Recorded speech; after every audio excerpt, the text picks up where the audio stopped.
Major Jack Harlow stood frozen in the command center as the emergency transmission played. The holographic display showed Proxima colony burning. Buildings collapsed. People ran screaming. The Vraxian ships hovered above like dark predators, their weapons cutting through everything below. "Please, anyone receiving this, they came without warning." The transmission cut to static. Jack's hands trembled. His wife, Elena, and 8-year-old daughter, Mia, were there. He had promised to join them next month after his Earth rotation ended. 50,000 civilians, General Rodriguez said beside him, voice hollow. Gone in minutes. The command center erupted in controlled chaos. Officers rushed between stations. Screens flashed with damage reports. Someone was crying quietly in the corner. Jack's personal comm buzzed. A message from the United Defense Council. Emergency session in 30 minutes. He was expected to attend. The council chamber was tense when Jack arrived. 12 grim-faced leaders sat around the circular table. Admiral Diane Foster stood at the main display, her gray hair pulled tight, her uniform perfect despite the crisis. "This is the third unprovoked attack in 6 months," she said, pointing to a star map showing the previous massacre sites. New Sydney lost 12,000. The Jupiter mining station lost 8,000, now Proxima with 50,000. Councilman Peters leaned forward. "And our response?" "The same as before. Diplomatic channels, formal protests. We've maintained restraint while building our defenses." Jack felt something break inside him. He stepped forward from his observation position. "Restraint? My family was on Proxima. Everyone I loved is dead." The council chair frowned. "Major Harlow, you're here as an observer only." Jack pulled a data chip from his pocket and slammed it on the table. "I was Intelligence Division before Command Track. This is what the Vraxians say about us in their private communications." He inserted the chip. The translation appeared on screen. "The humans are soft prey. They respond to aggression with words. They value individual lives too highly to fight effectively. Each attack confirms their weakness." Silence filled the chamber. Jack continued, his voice steady despite the rage and grief burning inside him. "They're testing us. Each attack bigger than the last. They want to see how much we'll take before we break. They're planning something much worse." Admiral Foster studied him. "What do you suggest, Major?" "Stop playing by rules they don't respect. Stop pretending this is anything but war." The council chair stood slowly. He was an old man who had helped write the peace accords after Earth's last devastating conflict. His eyes looked ancient and tired. "I've spent my life believing diplomacy could solve any problem," he said. "That civilization meant finding alternatives to violence." He looked around the room. "I was wrong." He pressed a button and the chamber sealed. Security protocols engaged. "As of this moment, we are at war with the Vraxian Collective. All diplomatic channels are closed. All military restrictions are lifted." His voice hardened. "Now we stop being civilized." The council voted unanimously. Jack stood numb as Admiral Foster approached him afterward. "Project Retribution," she said quietly.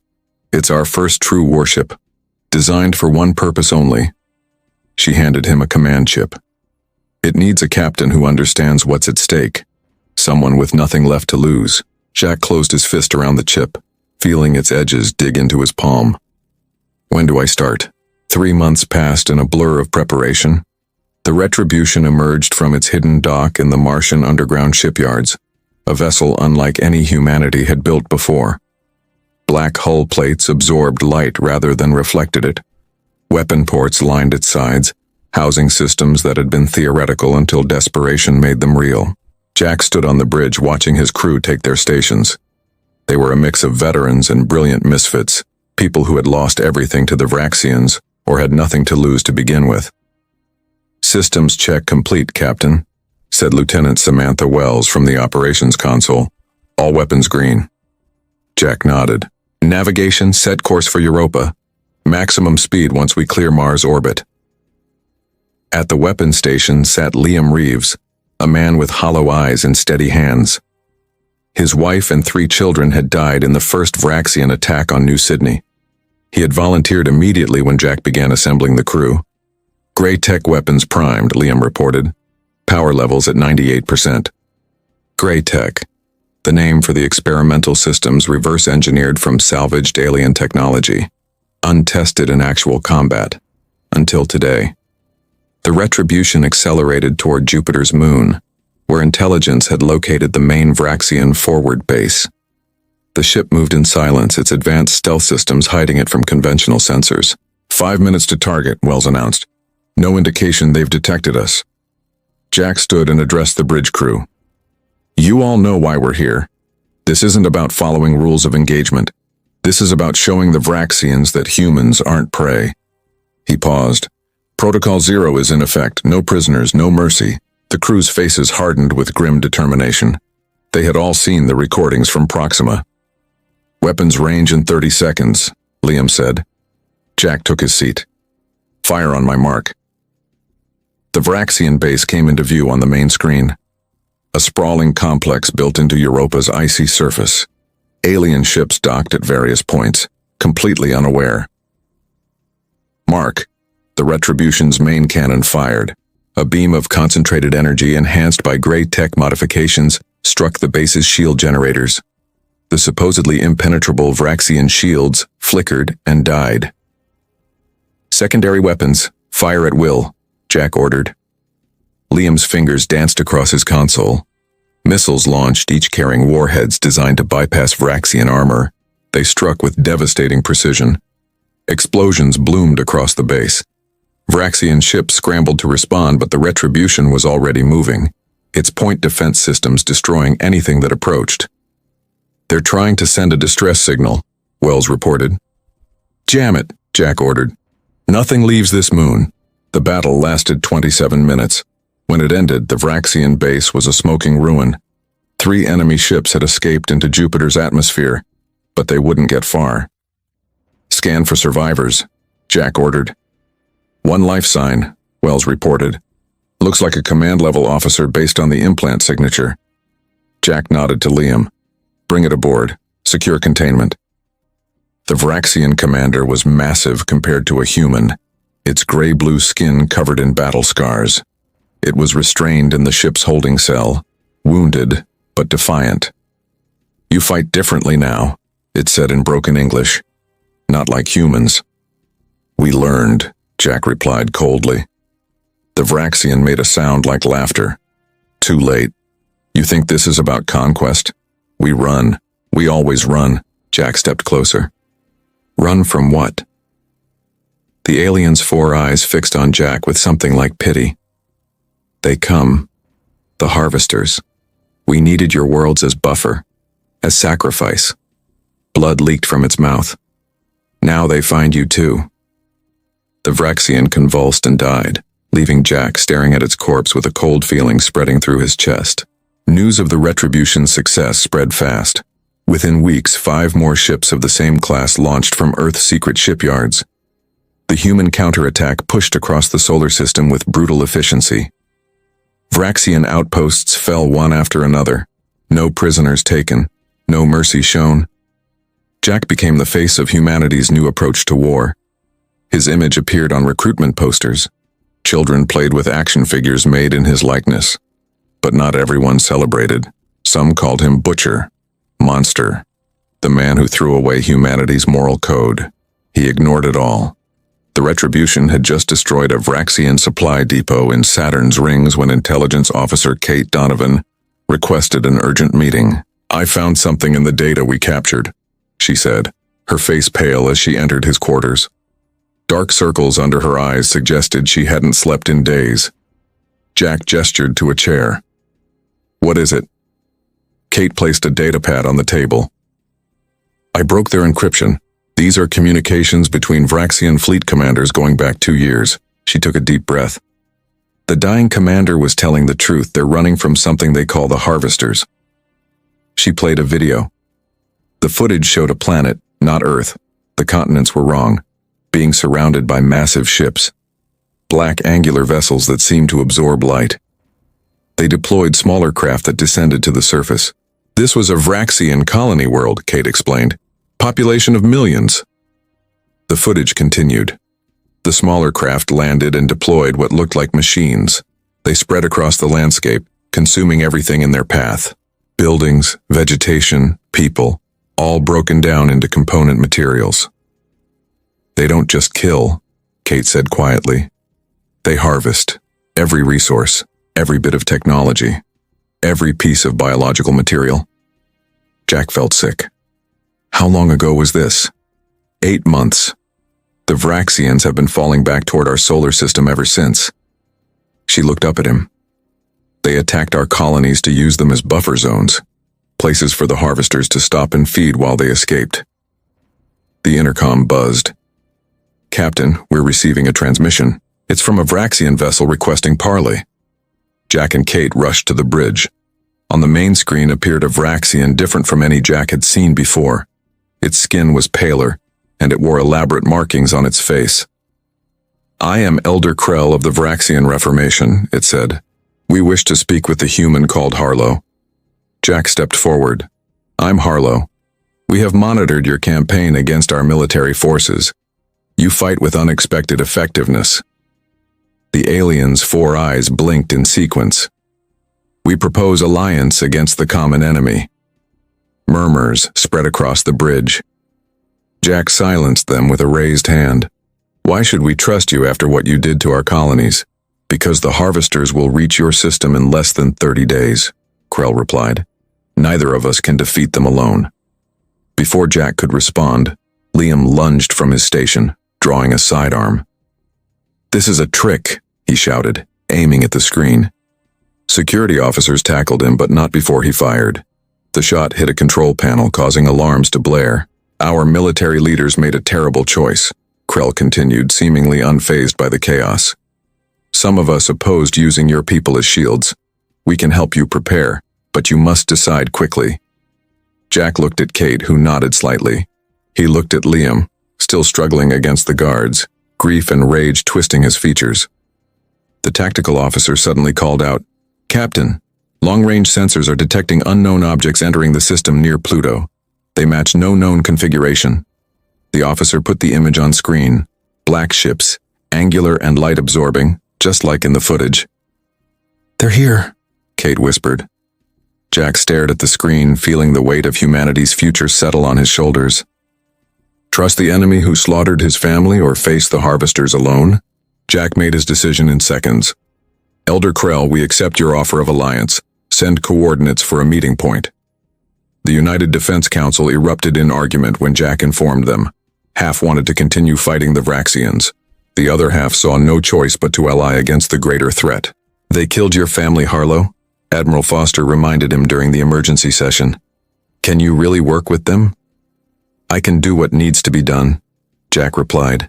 His voice was flat, emotionless. The harvesters are the priority now. 3 days later, the Retribution docked with Krell's vessel in the asteroid belt. Engineers from both species worked to integrate their technologies. Vraxian shield systems were installed on human ships.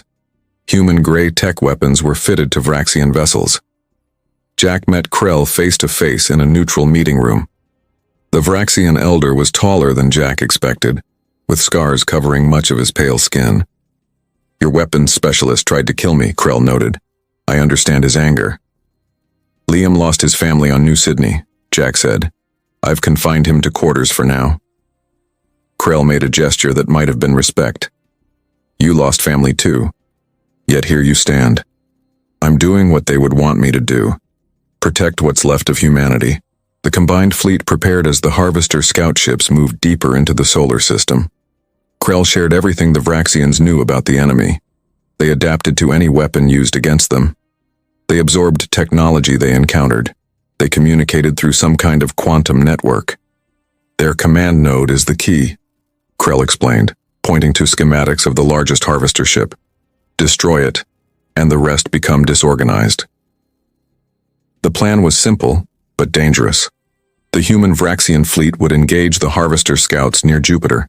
Meanwhile, the Retribution, enhanced with the best of both species technology, would attempt to get close enough to the command node to destroy it. The battle began at Jupiter's orbit.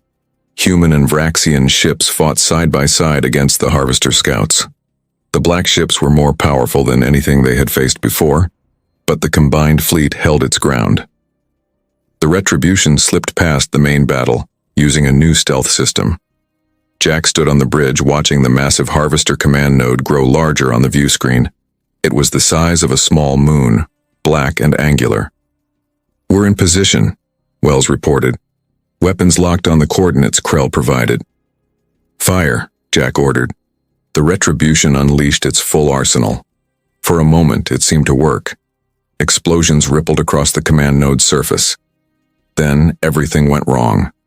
The Harvester ship absorbed the energy of the attack. It turned toward them, suddenly aware of their presence. Before they could retreat, a tractor beam locked onto the Retribution. "We've been betrayed," Liam shouted, having somehow escaped confinement and returned to the bridge. "Krell set us up." The main screen showed the combined fleet in disarray. Vraxian ships were breaking formation, leaving human vessels exposed. Krell's ship was nowhere to be seen. "They're pulling us in," Wells reported, panic in her voice. "Engines at maximum reverse thrust, but we can't break free." Jack watched as the Harvester ship opened like a massive mouth. The Retribution was drawn inexorably toward it. "Prepare for boarding," he ordered. "We may not be able to destroy it from outside, but we still have options." The ship shuddered as it passed through the outer hull of the Harvester vessel. Systems failed one by one. The lights dimmed to emergency red. "Captain," Kate called out, "I'm detecting something impossible. Life signs inside the Harvester. They're human." The Retribution systems shut down as it was pulled deep into the Harvester ship. Jack led a small team through dark corridors, their way lit only by emergency lights. Each member carried weapons and a special device Kate had hurriedly assembled, a quantum virus designed to disrupt the Harvester network. "Stay alert," Jack whispered as they moved through the alien vessel. The walls pulsed with faint blue light. The air smelled wrong, like ozone and something organic. They encountered no resistance, which worried Jack more than a fight would have. They were being allowed to proceed. "I'm picking up those human life signs," Kate said, checking her scanner. "Straight ahead." They entered a vast chamber.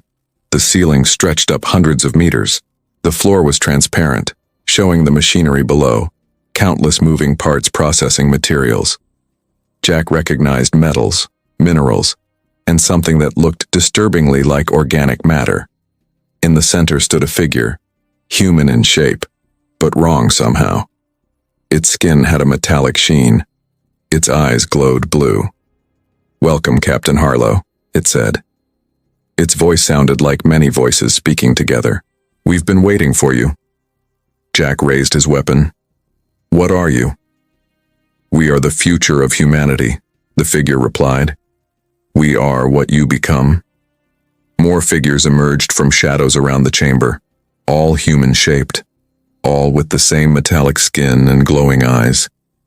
"The Harvesters aren't aliens," Kate whispered in horror. "They're us." The central figure nodded.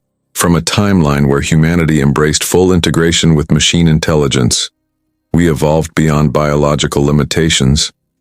It gestured around. "We harvest worlds to continue our expansion, to save all possible versions of humanity from their own extinction." "By destroying them?" Jack asked. "By absorbing them, their knowledge, their technology, their genetic material." The figure stepped closer. "Your timeline is particularly valuable. Your gray tech represents an approach we never discovered." Jack's mind raced. He needed to buy time to activate the virus. "Where is Krell? Did he betray us?" "Elder Krell fulfilled his purpose," the figure said. He provided us with access to your vessel. In exchange, we promised to spare a portion of his species." A screen appeared, showing Krell's ship being torn apart by Harvester vessels. "We lied," the figure said simply. Jack felt rage build inside him, not just for Krell's betrayal, but for the mockery these things made of humanity. They claimed to save humans while destroying everything that made humanity worth saving. "You have a choice, Captain," the figure continued. "Join us.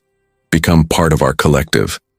Your knowledge, your experiences, even your grief for your family, will live forever within us." Jack looked at his team. At Kate, whose quick thinking had created the virus.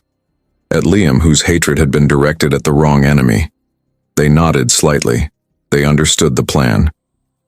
"I have a better idea," Jack said.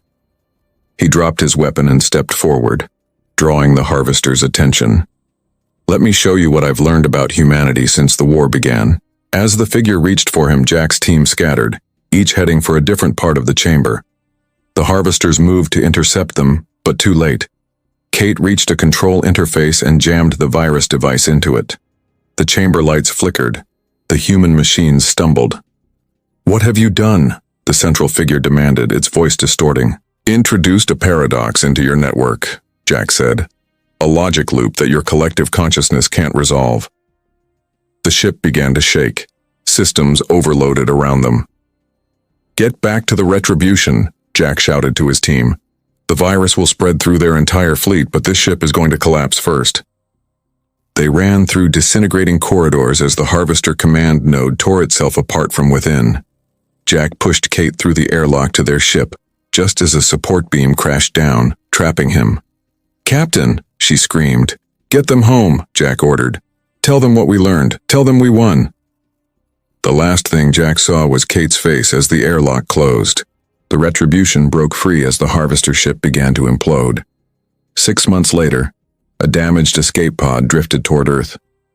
Inside, life support systems flickered, barely functioning. The single occupant was unconscious but alive, his vital signs weak but stable. On the pod's exterior, scratched into the metal by hand, was a single word: Harlow.